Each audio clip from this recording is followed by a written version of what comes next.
हमारे चैनल को सब्सक्राइब नहीं किया है तो उसे अभी सब्सक्राइब कर दीजिए और पास ही बेल आइकन को भी प्रेस करिए। नमस्कार छात्रों, आज के वीडियो में हम कक्षा 10वीं गणित दो चर वाले रैखिक समीकरण के प्रश्नावली 3.4 के प्रश्नों को हल करेंगे। इसमें प्रश्न क्रमांक 1 दिया है, निम्नलिखित समीकरणों को विलोपन विधि एवं प्रतिस्थापन विधि से हल कीजिए। छात्रों, हमने पूर्व में प्रतिस्थापन विधि 3.3 में अध्ययन किया है और विलोपन विधि के बारे में भी हमने पूर्व वीडियो में बताया है। अब हम इसके प्रश्नों को देखते हैं। विलोपन विधि से समीकरण निकाय हल करने के लिए समीकरण निकाय 4 दिए हैं। 4 समीकरण निकायों में हम पहले समीकरण निकाय को लेते हैं विलोपन विधि से। नंबर 1 विलोपन विधि से हल करते हैं। समीकरण निकाय दिया है x धन y बराबर 5 समीकरण नंबर 1 और 2x ऋण 3y बराबर 4 समीकरण नंबर 2। छात्रों, विलोपन विधि से समीकरण हल करने के लिए हमें 2-3 बातों पे विशेष ध्यान देना होता है। सबसे पहला तो जो चर है उनके गुणांक बराबर होने चाहिए और जिन चरों के गुणांक बराबर है उनके चिन्ह विपरीत होने चाहिए। ये दो व्यवस्था हमें पहली बनानी पड़ती है और उसके पश्चात दोनों समीकरण निकाय को आपस में जोड़ना या घटाना पड़ता है। जोड़ और घटा करके किसी एक चर जिसको हमने बराबर आंकिक रूप से बराबर किया है और चिन्ह उनके विपरीत किया है, उस चर को हम विलोपित कर देते हैं, यानी कि वो जोड़ने अथवा घटाने पे शून्य आ जाता है, जिससे केवल एक चर ही बचता है जिसका मान निकल आता है। तो इसीलिए इस विधि का नाम विलोपन विधि पड़ गया है। तो विलोपन विधि में हम दोनों में से x या y दोनों में से किसी एक चर को विलोपित करेंगे। कैसे विलोपित करेंगे? चर को आंकिक रूप से बराबर करके तथा चर को उनके चिन्हों को आपस में विपरीत करके। ठीक है छात्रों, तो देखते हैं यहां समीकरण 1 और 2 में यहां पर x की संख्या 1 है और दूसरे में x की संख्या 2 है। दूसरे चर की बात करें तो यहां पर y की संख्या 1 है और दूसरे समीकरण में y की संख्या ऋण 3y। तो ये कोई भी आंकिक रूप से अभी दोनों चर बराबर नहीं है, तो हम किसी एक चर को आंकिक रूप से बराबर कर लेते हैं। तो हम देखते हैं कैसे बराबर करेंगे। यदि यहां 2x है तो यहां भी 2x होना चाहिए। तो दोनों में 2x जब होगा तो फिर इसके हम चिन्ह विपरीत करेंगे। तो इसका यहां 2x लाने के लिए इस समीकरण के दोनों पक्षों में हम 2 का गुणा कर देंगे और इस समीकरण में 2 का गुणा करने की आवश्यकता नहीं है, पहले से ही 2x है। तो क्या लिखेंगे हम, या इसको आपस में ये भी करते कि इसका गुणा हम इसमें कर ले और इसका यहां पर गुणांक 1 है तो इसका यहां पूरे समीकरण में कर लेते। इस तरह से चेक करते हैं, केवल एक अपना तर्क है ये। तो तर्क के आधार पर हम लेते हैं कि समीकरण 1 में 2 का गुणा करने की आवश्यकता है और समीकरण 2 में किसी का गुणा करने की आवश्यकता नहीं है, मतलब 1 का गुणा मान लेते हैं हम 1 का। तो यहां लिखेंगे समीकरण 1 गुणित 2 तथा समीकरण 2 गुणित 1 से। ये लिखने का तात्पर्य है कि हम यहां पर भी पहले पता लगा लें कि 2 का गुणा हम यहां करेंगे और इस समीकरण में 1 का गुणा करेंगे। उसी बात को हमने यहां लिख दिया है कि समीकरण 1 में 2 का गुणा और 2 में 1 का गुणा करने से। तो समीकरण 1 में 2 का गुणा जब दोनों पक्षों में करेंगे तो क्या प्राप्त हो जाएगा हमें, यह आ जाएगा 2x धन 2y बराबर 5 दूनी 10 या 2 पंचे 10।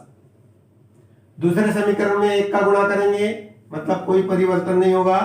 1 का गुणा 2 में करेंगे तो ये 2x ऋण 1 का गुणा हम 3y में करेंगे तो ऋण 3y बराबर 1 का गुणा 4 में करेंगे तो 4 एकम 4। अब यहां से हम इनको देखिए छात्रों, अब हम लिखेंगे जोड़ने पर या घटाने पर। तो जब हमें समान चिन्ह है, अभी हम ये पद विलुप्त नहीं हो सकता, आंकिक रूप से बराबर तो हो गया है लेकिन विलुप्त नहीं हो सकता। इस विलुप्त होने के लिए एक धनात्मक और दूसरा ऋणात्मक होना जरूरी है। तो हम नीचे वाले को पहले वाले में से घटाते हैं, तो घटाने का मतलब होता है ऋण का गुणा, यानी जब भी हम ऋण का गुणा करेंगे तो लिखेंगे घटाने पर। तो ये पहले से धनात्मक है तो ऋण का गुणा करेंगे ऋणात्मक हो जाएगा, ये ऋणात्मक है तो इसमें और ऋण का गुणा करेंगे तो ये धनात्मक हो जाएगा, ऋण गुणित ऋण धन। और यहाँ पर 4 धनात्मक है पहले से, तो ये ऋण का गुणा करेंगे तो ऋणात्मक हो जाएगा। तो जब हम ऋण का गुणा करते हैं तो उसको लिखेंगे घटाने पर, घटाने पर। और छात्रों यदि कोई गुणा करने की आवश्यकता, जब ऋण का गुणा करने की आवश्यकता नहीं है, मतलब पहले से ही वो ऋणात्मक और धनात्मक है, जो चर बराबर है, तो वहां लिखेंगे जोड़ने पर। बात समझ में आ गई कि जब भी हम ऋण का गुणा करेंगे चिन्ह बदलने के लिए तो लिखेंगे घटाने पर, और यदि ऋण का गुणा नहीं करेंगे तो लिखेंगे जोड़ने पर। तो क्या किया हमने, यहां से ऋण का गुणा किया है घटाने पर। तो अब आप लोग घटाइए कि धन 2x में से ऋण 2x घटेगा तो ये 0 हो जाएगा, मतलब क्या हो जाएगा, शून्य हो जाएगा। काट दिया, इसका मतलब इनका योग जो है वो शून्य हो जाएगा, ये x वाला पद विलुप्त हो गया। और अभी देखिए धन 2y और धन 3y बराबर हो जाएगा धन 5y, ये आएगा धन 5y बराबर। अब यहां पर देखिए 4 को 10 में से घटाएंगे तो कितना बच जाएगा, 6। तो 5y बराबर कितना आ गया, 6 आ रहा है, ठीक है। तो अब इसके बाद में y बराबर, तो y बराबर हो जाएगा 5 चले जाएगा 6 के नीचे, तो 6/5। तो y का मान कितना आ गया, 6/5। अब जब एक चर का मान निकल गया तो हमें पूर्व से विदित है कि अब एक चर का मान जब है तो उसको समीकरण 1 या 2 कहीं भी रख दीजिए तो दूसरे चर का मान भी निकल आता है। तो अब यहां लिखेंगे, अब y बराबर 6/5 समीकरण 1 में रखने पर, अब समीकरण 1 क्या है, चूंकि समीकरण 1 है x धन y बराबर कितना है, 5, इसीलिए हम y का मान 6/5 रख देंगे, तो x धन 6/5 बराबर 5। अब हम x के नीचे भी 1 मान सकते हैं, तो इनका पहले तिर्यक गुणा करके जोड़ लेते हैं, तो यह आ जाएगा 5 एकम 5 यानी 5x, इधर आ गया 5x, फिर 1 का गुणा 6 में करेंगे तो धन 6, ठीक है, और फिर बटे में 5 एकम 5 बराबर, इसको भी हम 5/1 लिखेंगे। तो देखिए छात्रों, अब इसका बराबर के इस तरफ उस तरफ तिर्यक गुणा कर लेंगे, तो 1 का गुणा इधर करेंगे तो 5x धन 6 बराबर 5 का इधर गुणा करेंगे 5×25 आ गया। तो अब ये आ जाएगा अगला स्टेप, 6 स्थानांतरित हो जाएगा उधर, तो यह आएगा 5x बराबर 25 ऋण 6, कितना आ जाएगा, 5x बराबर 25 में से 6 गया तो आ जाएगा 19। तो इसी प्रकार x बराबर आ जाएगा 19/5, नीचे चले जाएगा 5। तो देखिए छात्रों, विलोपन विधि से हम पहले समीकरण में एक पद को, एक चर को विलुप्त करते हैं तो दूसरे चर का मान निकल आता है, और फिर दूसरे चर के मान को समीकरण 1 या 2 कहीं भी रख देते हैं तो उस पहले चर का मान निकल आता है। निकल गया। अब यहां लिखेंगे, अतः समीकरण निकाय के हल x बराबर 19/5 तथा y बराबर कितना है 6/5 होंगे। तो इस प्रकार से विलोपन विधि हल होती है और अत्यंत सरल विधि है, सबसे सरल विधि विलोपन विधि है। छात्रों, यदि हमारा ये तरीका आपको अच्छा लगा हो तो आगे हमारी वीडियो देखते रहिए, और यदि आपने अब तक हमारे चैनल को सब्सक्राइब नहीं किया है तो प्लीज आप चैनल को सब्सक्राइब जरूर कर दीजिए। इसी में हमारी सफलता है परिश्रम की और आपके हित की। आपको लाभ होते जाएगा, हमारे वीडियो आपके पास आते जाएंगे, आपको लाभ होगा, आपकी पढ़ाई अच्छी तरह से होगी और हमारा परिश्रम भी सफल रहेगा। धन्यवाद। अब हम इसी प्रश्न क्रमांक 1 का समीकरण निकाय 1 को प्रतिस्थापन विधि से हल करते हैं। इसके पूर्व हमने विलोपन विधि से हल करके दिखाया था। अब इसको प्रश्नानुसार प्रतिस्थापन विधि से हल करने भी कहा गया है। तो हम प्रतिस्थापन विधि, हालांकि हमने पूर्व वीडियो में या इसके पहले की प्रश्नावली में प्रतिस्थापन से हल किया है, लेकिन और हम इसको यहाँ जैसा कहा है तो प्रतिस्थापन विधि से इसका हल देखें। तो इसमें क्या करेंगे, प्रतिस्थापन विधि से किसी एक समीकरण को लेंगे तो यहां आ जाएगा समीकरण 1 से, ठीक है।